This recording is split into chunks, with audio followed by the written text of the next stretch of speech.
Hello, this is Dr. Grande. Today I will analyze the case of Mahek Bukhari. First, I'll look at the background of this case, move to the timeline of the crime, then offer my analysis. Mahek Bukhari was born in 1999 in New York City. She went by the name May. Her father, Raza Ali, is believed to have worked as a security officer, but not much is known about him. Her mother, Ansreen Bukhari, ran a private security company. When May was young, her family moved to Stoke-on-Trent, England. This is 44 miles south of Manchester. At the age of 18, May enrolled at Manchester Metropolitan University and studied fashion. Around the same time, she started a YouTube channel titled Maybe Vlogs. Her videos were about fashion, lifestyle, and the application of cosmetic products. In 2019, May started posting content on Instagram, eventually accumulating 50,000 followers. Apparently, these followers were amazed by May's ability to stand in one place and stare at a camera while photographs were being taken of her. This is a spectacular skill, which one must presume they had never seen before. Shortly after achieving popularity on Instagram, May expanded her social media empire by posting videos on a platform called TikTok. Eventually, she accumulated 189,000 followers. Her mission was to inspire young women to express themselves through fashion and creativity. May started her own online retail company selling clothing and accessories, and she dropped out of college. Her focus was on her social media career. As she continued to achieve success, May involved her mother, Ansreen, in her social media business. For example, Ansreen was prominently featured in several videos, and May took her to various places like nightclubs. They were recognized together in public, and Ansreen appeared to enjoy the attention that she attracted by being near her famous daughter. Starting in 2019, May's mother, Ansreen, who was married, had an affair with a man named Saqib Hussain, who was just 18 years old at the beginning of the romance. When Ansreen ended the affair in January 2022, Saqib was unwilling to accept her decision. He claimed that throughout the relationship, he had spent £3,000 on her, and he wanted that money back. Eventually, Saqib resorted to blackmail, saying that if he did not get his money, he would send clothing-challenged videos and images of Ansreen to her husband. Presumably, Saqib had these images due to the intimate nature of his prior relationship with her. Ansreen never contacted the police about the blackmail. However, she did tell her daughter, May, who did not take this news too well at all. Before moving to the timeline of the crime, let's hear a word from today's sponsor, Delete Me. Over the past few years, I have covered a lot of stalking cases which involve a perpetrator easily finding personal information online. When people try to get this information removed, they find it's extremely time-consuming. Fortunately, there is a solution. Delete Me is a subscription service that can eliminate this type of personal information that is for sale online. They have the straightforward mission of removing customers' information from search results and upholding your right to manage and remove your personal information. The privacy experts at Delete Me work continually to remove information from hundreds of data brokers. This gets rid of your personal data like address, occupation, marital status, age, names of relatives, and so on. How does it work? Submit your information to Delete Me, and their experts remove it. After that, they check every 3 months to make sure any new data get removed as well. If you want to get your information removed from hundreds of data brokers, go to joindeleteme.com/Dr. Grande. Delete Me is offering 20% off their privacy plans to all my viewers with code Dr. Grande. Again, that's joindeleteme.com/Dr. Grande, promo code Dr. Grande. Now moving to the timeline of the crime. On February 11, 2022, at 1:28 a.m., Saqib Hussain called 999 and made various statements to the operator, including, "I am being followed by 2 vehicles. They're trying to block me in. There's guys following me. They're trying to ram me off the road. They've hit into the back of my car. Very fast. They're trying to ram us off the road. Please, I'm begging you. I'm gonna die. I think I'm gonna die." At 1:33 a.m., 5 minutes into the emergency call, screams were heard and the call disconnected. When the police arrived at the scene, they found that the car Saqib was in, a Skoda Fabia, had left the A46 dual carriageway, struck a barrier, collided with a tree, and burst into flames. Saqib did not survive the collision. The driver of the vehicle, his friend Hashim Ijazuddin, was also killed. Both men were 21 years old. Here is what the police found during the course of their investigation. At 1:17 a.m., 16 minutes before the fatal collision, Hashim drove his Skoda Fabia to a Tesco supermarket in Leicester. Saqib was in the passenger seat of this vehicle. When the men pulled into the parking lot, there were two other vehicles there, an Audi TT and a Seat Leon. Not long after arriving, the men drove out of the parking lot. They never exited the vehicle. The Audi and the Seat pursued the Skoda, and eventually all three vehicles were speeding down the A46 dual carriageway, reaching speeds close to 100 miles per hour.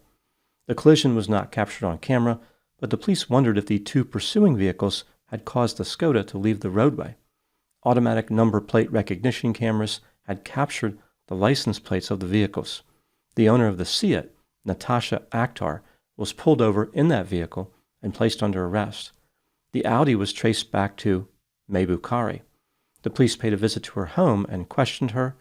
May claimed that on the night of the fatal collision, she was in Nottingham for a social media event.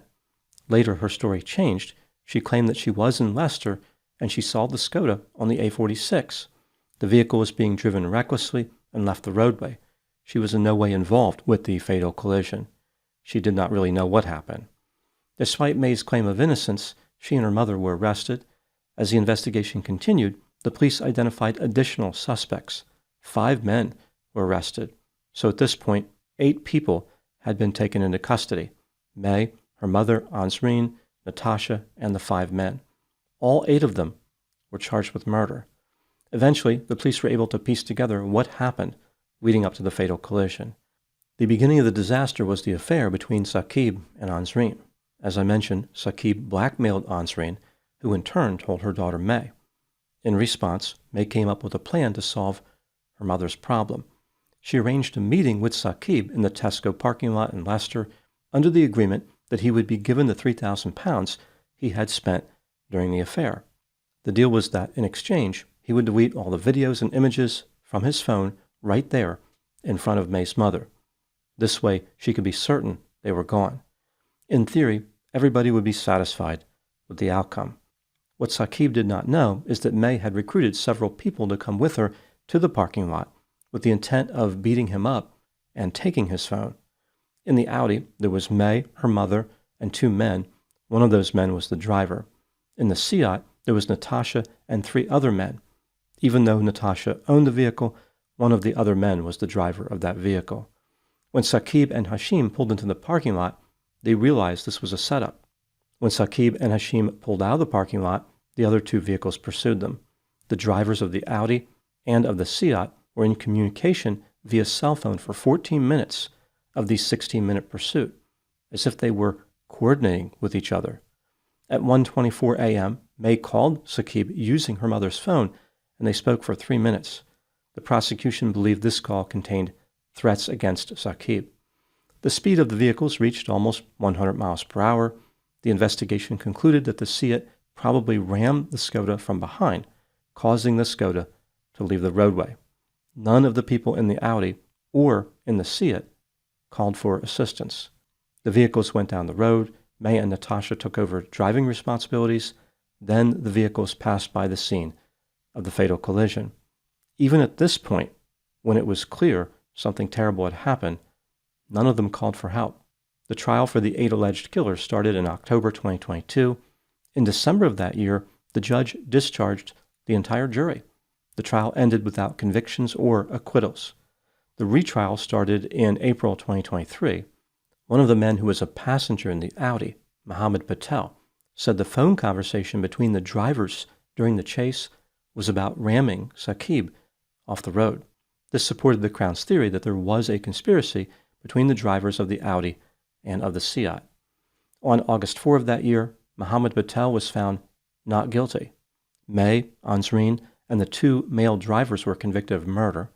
Natasha and the other 2 male participants were found guilty of manslaughter. On September 1, 2023, the 4 defendants convicted of murder received sentences of life in prison with various minimum terms. May had to serve at least 31 years to be eligible for release. She successfully appealed her minimum term and had it reduced to 26 years. Mahek Bukhari will be eligible for parole in 2049 at the age of 50. Now moving to my analysis. Here are my thoughts on a few areas that stood out to me in this case. Item number 1. How did the jury come to their decision in this case? Why were there 3 different verdicts across the 8 defendants? 4 were convicted of murder, 3 were convicted of manslaughter, and 1 was acquitted. One can argue this doesn't make a lot of sense because all 8 people were in the vehicles that pursued Saqib and Hashim. Shouldn't they all be held equally accountable? I think what happened here is that the jury determined the ramming of the Skoda is what made this incident murder. This is what actually killed the victims. Anyone directly connected to the ramming would be considered guilty of murder. This would include the driver of the Seat who actually did the ramming and the driver of the Audi who coordinated with him. May was convicted of murder because she planned the crime for weeks, maintained a significant leadership role, and issued a direct threat during the pursuit. Ansreen was convicted of murder because the jury evidently believed she was not merely the blackmail target, but an active participant in a plan that escalated into lethal violence. As far as the 3 people convicted of manslaughter, the jury may have taken this route because those participants did not really have a direct connection to the ramming itself. When looking at Mohammed Patel, the only defendant who was acquitted, I think the jury saw his cooperation as a sign that he was not involved. He was the only one who appeared to be forthcoming, and his statements broke the case wide open against the other defendants. This brings me to item number 2. Did the jury make the right decision? I believe they did make the right decision as far as convicting May and the 2 drivers of murder, and I also agree with them acquitting Mohammed Patel. I am not convinced that Ansreen was guilty of murder. She can make a decent argument that there was reasonable doubt. For example, Ansreen was the target of the blackmail and therefore the victim of a crime. All she wanted was to destroy videos and images featuring her in a clothing-challenged state. Through the blackmail, Saqib provoked her. Furthermore, there is evidence that Saqib was a stalker. In addition to Ansreen, he allegedly harassed another woman who rejected his advances. Ansreen wanted to intimidate him, but that does not mean she wanted to kill him. The problem for Ansreen was that she must have had detailed knowledge of the plan, and her phone was used by May to threaten Saqib during the pursuit. I believe she had a reckless disregard for his safety, which is consistent with manslaughter. So, in my opinion, Ansreen was guilty of manslaughter, not murder. As far as Natasha and the other 2 defendants who were convicted of manslaughter, I believe there was reasonable doubt. These 3 people may have agreed to join a bizarre mission to have some videos and images deleted from a phone, but did they really know about the entire plan? Was it really foreseeable that the night would end in a fatal ramming attack? Sitting in a car as a passenger and watching other people commit a murder does not automatically make a person guilty of a crime.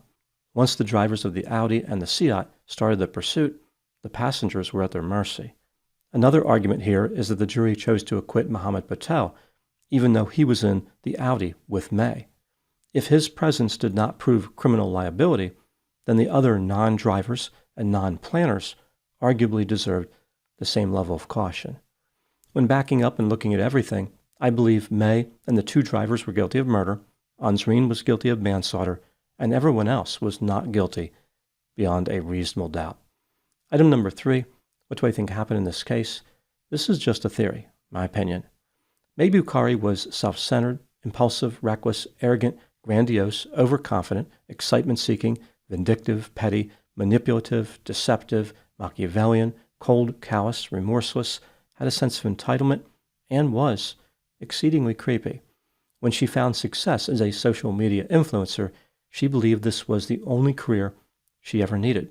She was so confident, she dropped out of college. Her mother, Ansreen, did not necessarily agree with her daughter quitting school. However, the lifestyle of an influencer was appealing to her. Ansreen found herself drawn to the excitement of her daughter's popularity. She was mesmerized by all the attention that May was getting and living vicariously through her daughter. The fame was addictive. When May included Ansreen in videos, they both enjoyed popularity. Consistent with this lifestyle, Ansreen found herself associating with many young men. One of them was Saqib.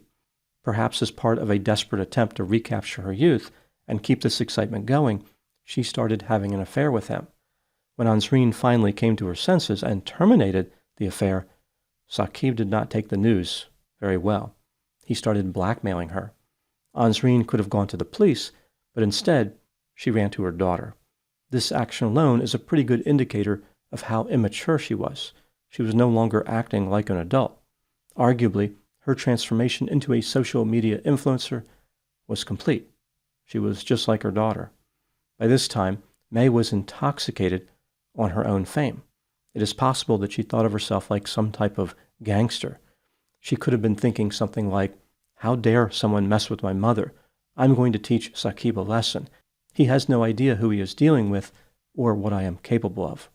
May was not entirely incorrect about her power. She was able to fill 2 cars with people who were willing to engage in this strange and ill-advised mission to protect her mother's honor. The total level of impulsivity represented in the 2 cars was staggeringly high. At least some of the people were looking for trouble. When Saqib and Hashim arrived in the parking lot, they realized something was wrong and quickly departed. The other cars pursued them. One of those vehicles rammed them. Saqib may have been blackmailing Ansreen, but he did not deserve to die. Hashim was an innocent bystander. He did nothing wrong and had no disagreement with May and her entourage. The lesson learned in this case is not to be seduced by attention, impulsivity, immaturity, and excitement-seeking. Many of the perpetrators fed on each other. They worked themselves into a frenzy, and now they will have plenty of time in prison to think about how they could have made better decisions. Those are my thoughts in the case of Mahek Bukhari. Thank you so much for watching. I'll talk to you soon.